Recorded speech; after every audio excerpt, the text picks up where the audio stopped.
Hey, it's your friend Choice CJ here, and I'm coming to you guys with a pretty exciting video. Yesterday we held the PMC draft for the D-League, and we have on our hands here a pretty nice looking team, and I'm really excited to introduce it to you guys. We are keeping our monkier from the UBC. We are going to be coaching the Baltimore Oriolus, and this is going to be a really interesting experience for us because the PMC D-League is a cartridge league. It's a Wi-Fi league.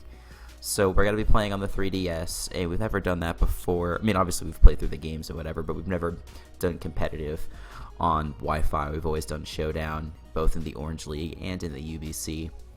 So there might be a little bit of a learning curve at the start of this, but I think the main take-home is going to be take your time, play slow, play patient, and hopefully it won't end up being too different from Showdown, and we won't have too many regrets. You know, if we click a move too quickly, you know, on Showdown you always have the ability to go back and change your move, but you don't have that option on the Wi-Fi. Excuse me. So anyway, we are going to go through all of our picks from the first to the very last, and go through a little bit of detail about what each Pokemon does and why I wanted to draft it. Gonna try to not make it all too long, but you know, sometimes the best laid plans of mice and men don't always work out. So anyway, let's hop right into it. And first off, we've got our captain of the team, Mrs. Katara the Manaphy. Now, I think if you're at all familiar with Counter League format, if you're all familiar with Pokemon in the OU tier at all, you are well aware of how amazing Manaphy is. It has lots of good sets. You know, most people just think of Tail Glow as being the main threat, but it has lots of other good sets too. Defensive Calm Mind is pretty good. Just straight up defensive is also an option, because, you know, Hydration and Rest is a really potent combination. Just look at all the coverage that this thing gets. It gets Dazzling Gleam, Energy Ball, obviously plenty of Hidden Power Fires, you know, Electric, etc. Ice Beam is nice. It even gets Knockoff. Like, this thing is going to be an excellent utility mon if we decide not to bring it offensive for some weeks. Psychic is good. Scald, best move in the game. Shadow Ball, Signal Beam. Lots of great moves. Lots of really great stuff. You know, and it's got decent stats. You know, it's one of those mythical legendaries, so it's got the base 100s. I'm not in love with base 100 Pokemon usually.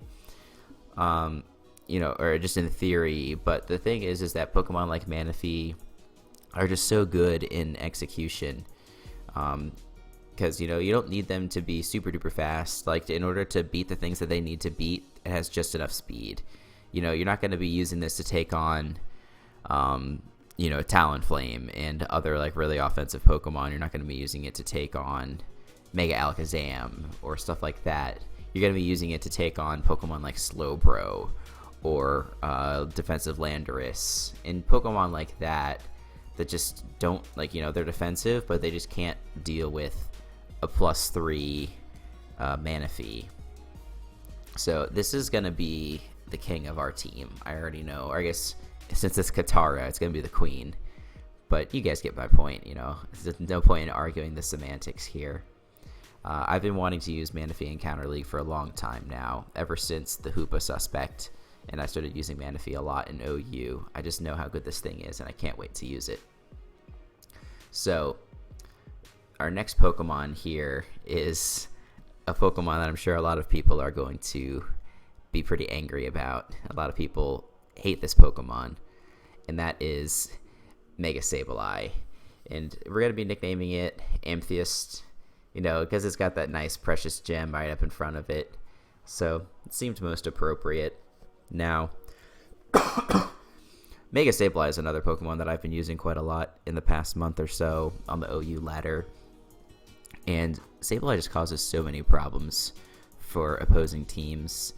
Whether it's, you know, a knockoff set with Will-O-Wisp and Foul Play and things like that. Whether it's the Calm Mind set.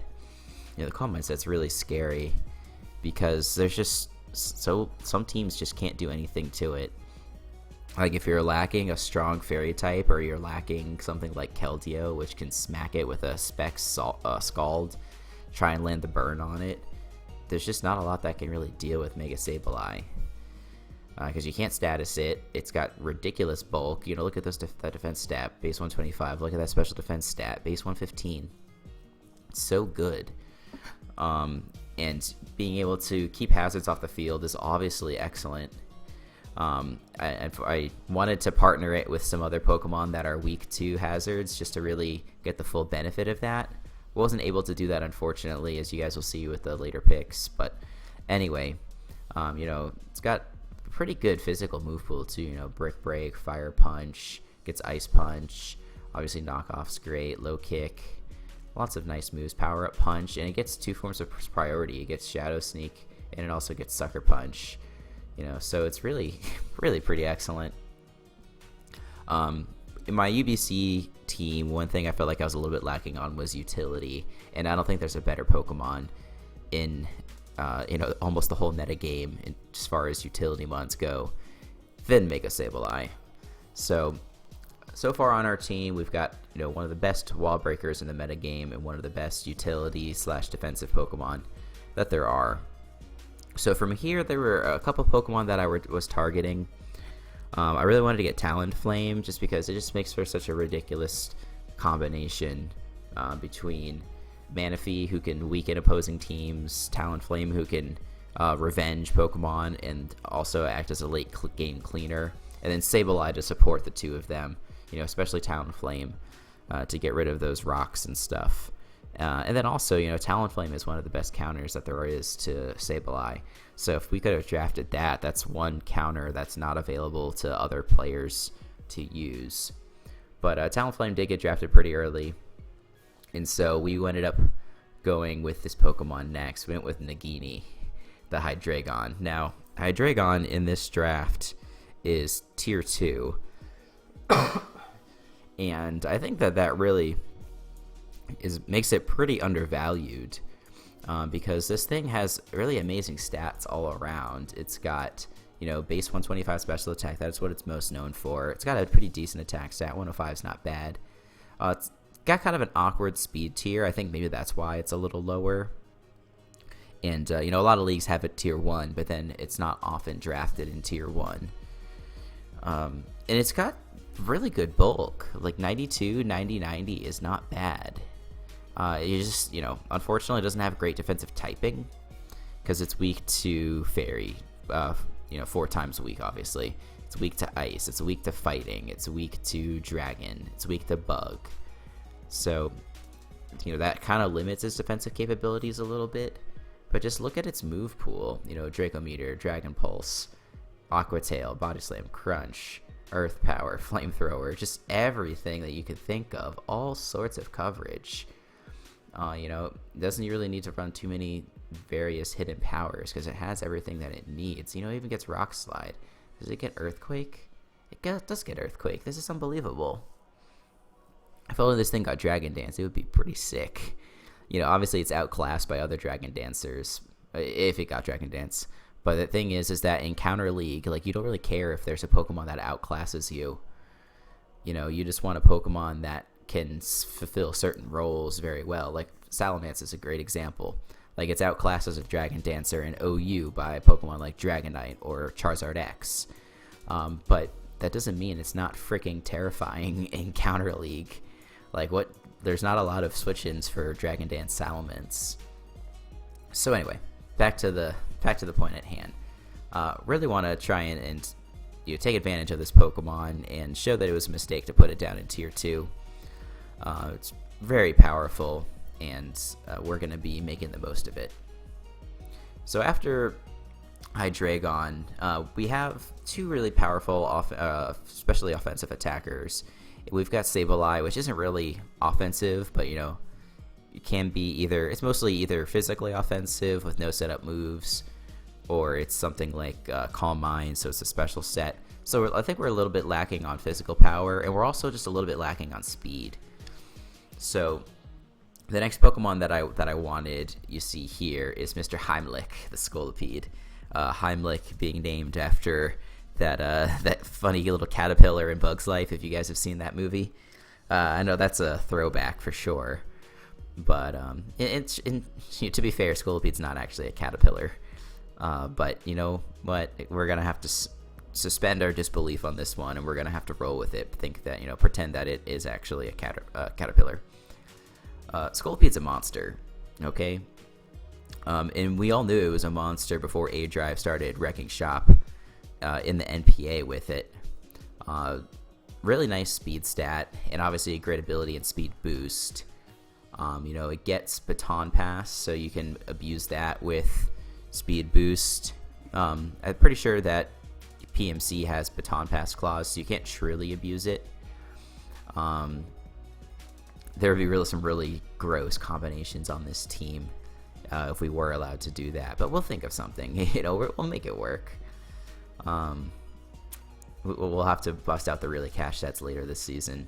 But yeah, baton pass gets really great coverage. Double-edged earthquake, rock slide, mega horn, poison jab. All this coverage that it really needs. He gets gyro ball. That's pretty funny. That's obviously not very useful, but that's pretty great. Does it get any other steel moves? Doesn't really look like it. Iron Tail. Iron Tail's not bad. I guess I don't know why you'd run Iron Tail if you have poison jab. Anyway, back to the point. The other thing that I'm really excited for with Scolipede is this: spikes and toxic spikes. I feel like entry hazards are just really important in Counter League because there's just such a dearth of good hazard removers in Pokemon in general. You've got, Excadrill, Starmie, the Lotties, Mew, Donphan, Blastoise.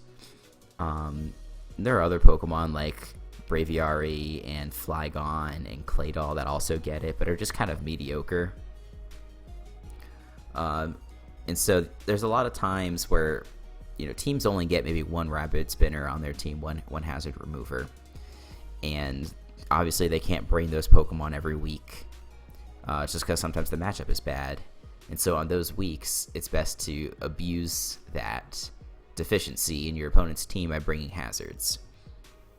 And Scolpede's one of the best when it comes to suicide leads and stuff like that. It gets Endeavor. So if you, it's not on here. There, Endeavor.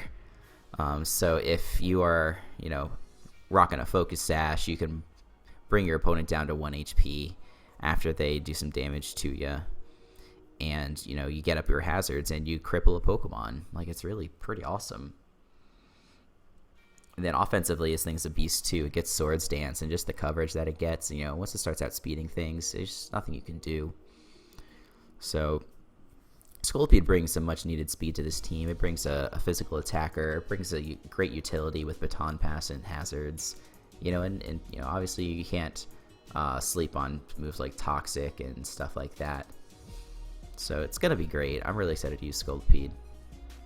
Alright, next up, we got Mr. Super Lizard. I know Super Lizard doesn't seem like a very creative name, but if you've ever been to summer camp when you were younger, especially if it was something with Boy Scouts or Cub Scouts, you probably know Super Lizard. Super Lizard is a lord. But anyway, Heliolisk is just, I really wanted another fast electric type on the team. Or not another, but I wanted a fast electric type. I had Rotom on my previous UBC team, and while I wasn't fast, just having Volt Switch is so nice. Stab Volt Switch. And Heliolisk is obviously faster than Rotom, so that's going to be really great. Base 109 speed, base 109 special attack. Both are pretty respectable. And it's got some great abilities. Dry Skin is really nice. I don't think we're going to be using Sandveil or Solar Power this season. I guess never say never. Because I think this thing does get Sunny Day, right? Maybe not. That would have been pretty great. Yeah, it doesn't look like it. Does get Rain Dance, I'm pretty sure. Yeah, it does get Rain Dance. So you can set up Rain Dancing, start going for Thunders, and you can get that recovery, that passive recovery with Dry Skin. So it's really not bad. And this thing just gets awesome coverage. Dark Pulse, Focus Blast, Grass Knot, Surf. Hyper Voice is really powerful. Thunderbolt, obviously. Lots of nice moves. So, the number of things that Heliolisk is going to do in a week, it's not that long of a list. You pretty much know it's going to be a special attacker. It's going to be fast. It's going to be pivoting in and out, because you try and switch in something, and just go for Volt Switch and get the heck on out of there. But people always hate on, this Pokemon only does one thing, or this Pokemon only does a couple of things. Sometimes you don't need a Pokemon to do 100 things. Like, I have other Pokemon for that. I've got Sableye. Sableye can be anything. Manaphy can be almost anything. And I've got other Pokemon that have some good utility in the second half of the draft too. But sometimes you just need a Pokemon that can do something very well, and Heliolisk is one of those Pokemon. Plus it adds a little bit to the speed to my team, which, as I mentioned, is maybe a little lacking. Base 98 and base 100 for Hydreigon and Manaphy are both good, but you really want to break that speed tier if you can. Excuse me. So that's going to be Heliolisk, and we're already pretty far into this video, so I'm going to try and pick up the pace here. Andre, Emboar. Obviously named for Andre the Giant. Emboar is a monster, and Emboar is a beast. Emboar is a threat. Emboar has proven itself time and time again in the Counter League format to be one of the scariest wall breakers that there is. And I really wanted to pair this with Manaphy, because now you've got a great Pokemon on the special side of Manaphy that can tear through opponents' teams, clean up late game, or create opportunities in the late game for Pokemon like Scolipede or for Heliolisk. Now I've got Emboar on the physical side that can do that. And the reason it's so good is because of its ability here, Reckless. Boosts all the recoil moves by 1.2 power. It's also got, a pretty nice attack stat, 1.23. And it's got moves like Flare Blitz. It's got Wild Charge. If it got something like High Jump Kick, this thing would...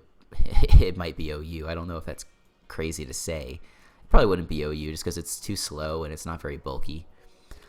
But that would be insane. Or what if it got Double Edge, Like, that would be also great. It gets nice priority in Sucker Punch. Gets Power Up Punch. Gets Flame Charge. Like, I'm going to be bringing Flame Charge this season. That's going to be excellent. Because what wants to take a Flare Blitz from a max speed +1 speed Emboar? Not a lot. And the nice thing too is that this thing does not have bad special attack. So you could run Flamethrower, you could run Fire Blast, you can run Focus Blast. You know what move Emboar gets? Like, don't sleep on Emboar, because it gets the best move in the game. It gets Scald, okay? I don't know why it gets Scald, but it does, and so we're going to be bringing that sometime. I guarantee it. So Emboar is going to be a beast. I'm so looking forward to it. It's going to be really excellent. So I think we've got a good core here. Got some nice offensive ability, and then we balance it out a little bit with some utility with Amphiest, and a little bit extra utility on maybe Scolipede. But I want to try and round it out a little bit better. So that's why we've got the second half of the team down here, starting with Whimsicott. I don't, when I think of Pokemon that have great utility, I think of Sableye, I think of maybe Mew, and then I think of Whimsicott. Whimsicott is just great with Prankster, because it has a lot of really awesome moves that are going to completely ruin your opponent's strategy. The number one move you think of probably is Encore. Pokemon goes for Swords Dance. As you switch into Whimsicott, sorry, Encore that thing. You're going to be setting up for days, but guess what? It doesn't matter. It gets Leech Seed, gets Stun Spore, which is nice. Taunt is great. We might even be bringing stuff like Tailwind at some point this season. Memento, great move. Really, really great move. I wanted to get Memento on this team, and I don't think there's a better Memento user than Whimsicott. There are other Pokemon that get it, like Uxie and Latios. Cofagrigus gets it. But just, priority Memento, it's going to be awesome, especially when you look at my team having potential Swords Dance, Speed Boost Scolipede with Tail Glow Manaphy, Calm Mind Sableye. it's going to be really nice for getting those Pokemon in for those sorts of opportunities. I'm really looking forward to doing that. It doesn't have a bad move pool either. He's got knockoff. U-turn is obviously a fantastic move for keeping up momentum. You just U-turn or encore something, and then they have to switch out most of the time. So you just U-turn into whatever the appropriate counter is. Switcheroo is nice. It has nice special moves: Moonblast, Psychic, Shadow Ball. It's not really offensive. These are not great offensive stats. But Whimsicott's gonna be awesome. Mr. Afro Man. I mean, just look at this guy throwing up cotton guards. This guy's a true player. So he's gonna be nice. Looking forward to Afro Man. Then we've got a pick that I think a lot of people were not expecting. But it's just because people don't realize how good this Pokemon is. And I'm calling it Crest Jr. because it's basically what it is. And in fact, it's got a couple of extra tricks that even Cresselia doesn't have. Like, yes, it's not quite as bulky. It's got a nice HP stat, not quite as nice as Cresselia's, but very close.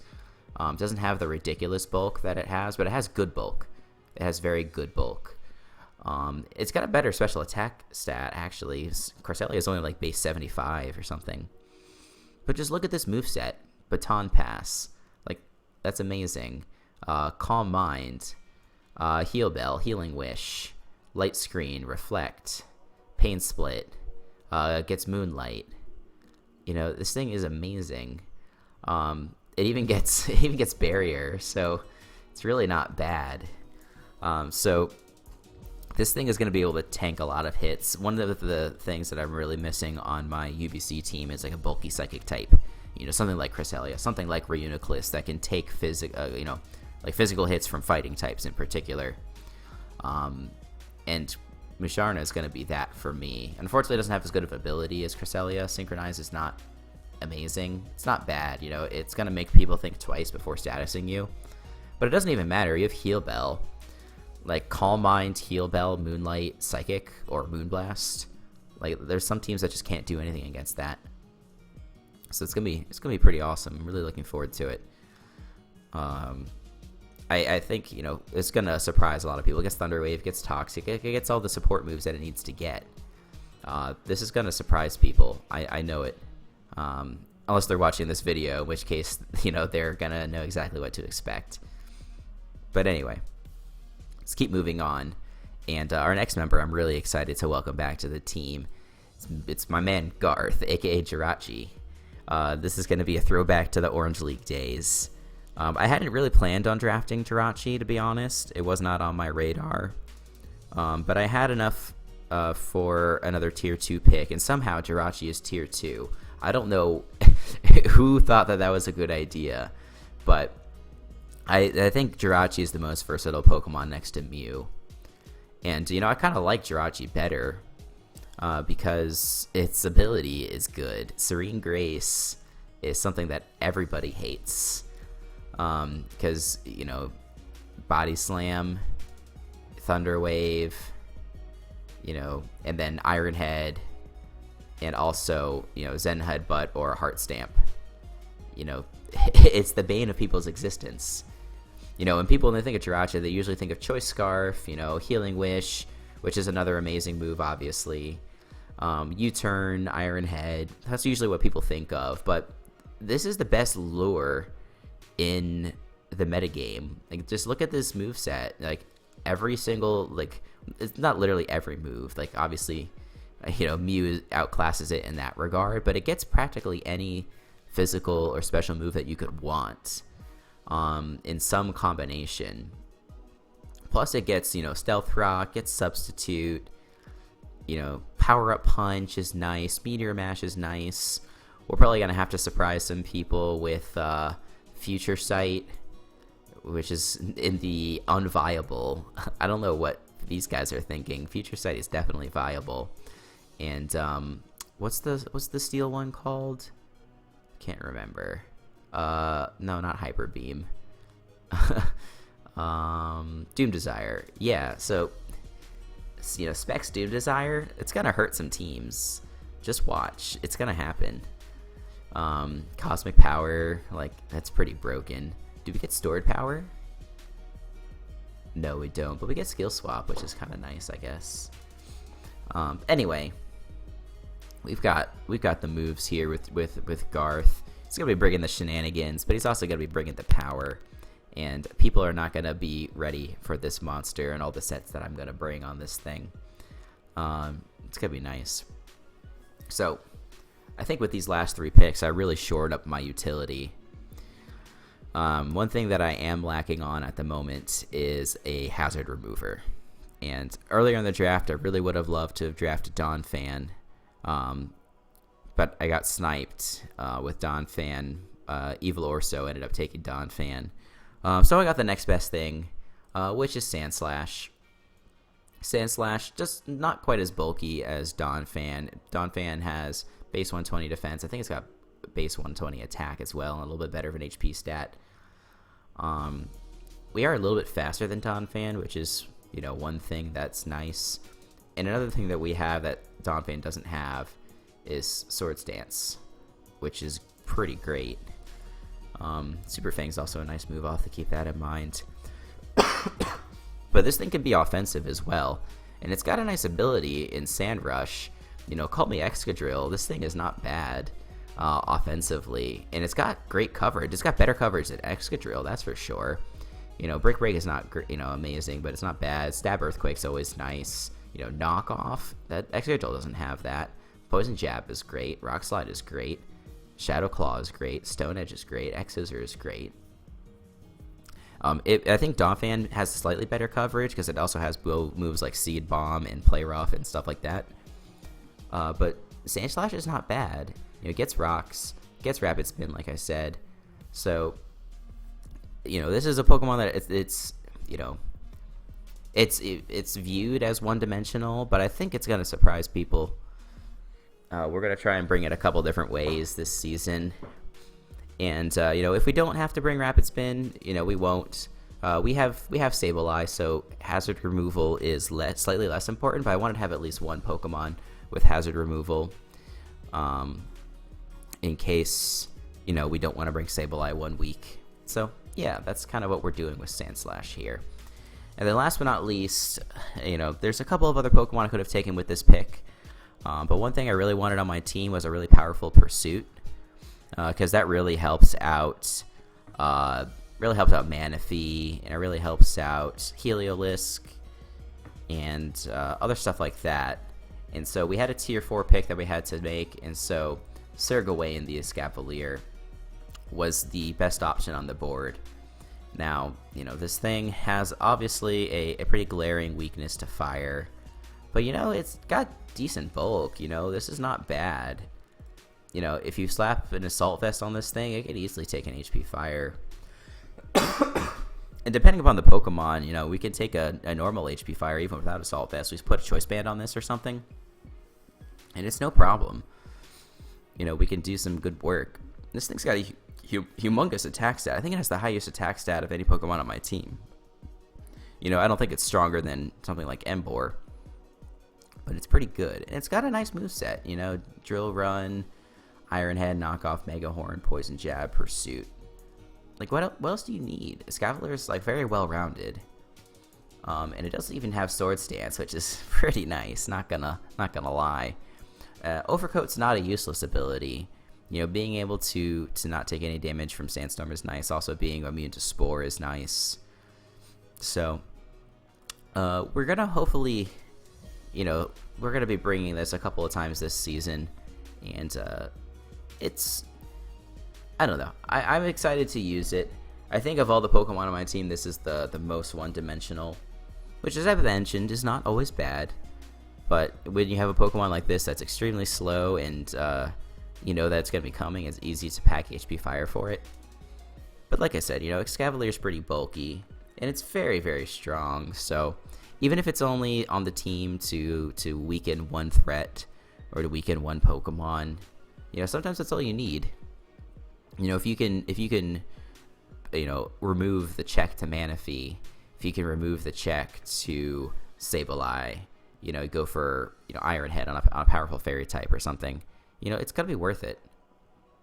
So that's the team. And the video ended up being a little bit longer than I had intended. But you know what? This team is really good. I'm really pumped to use this team. It's not without its weaknesses. That's for sure. I'm not going to go into depth about those. Because, I've basically revealed all of my strategies for the season. We do have the potential to make up to 3 free agent moves. And we have I think we have an unlimited number of trades that we can make to potentially shore up those weaknesses. But, I'm not in any hurry to change up this team. We'll just have to keep it in mind as we go. What's going to be our, how can we potentially improve? Is it 10 weeks? I don't know if it's a 10-week season or a 12-week season. I'm pretty sure it's 10 weeks. So we have lots of time to play around and figure things out. And yeah, that's pretty much all I have to say. This team is pretty sick. It's got a good bit of speed. I don't have anything above 120, which I would have liked. But, I do have Scolipede, which can easily get up there. Got a couple of Pokemon that are good with a Scarf, with like Hydreigon and Jirachi and Heliolisk.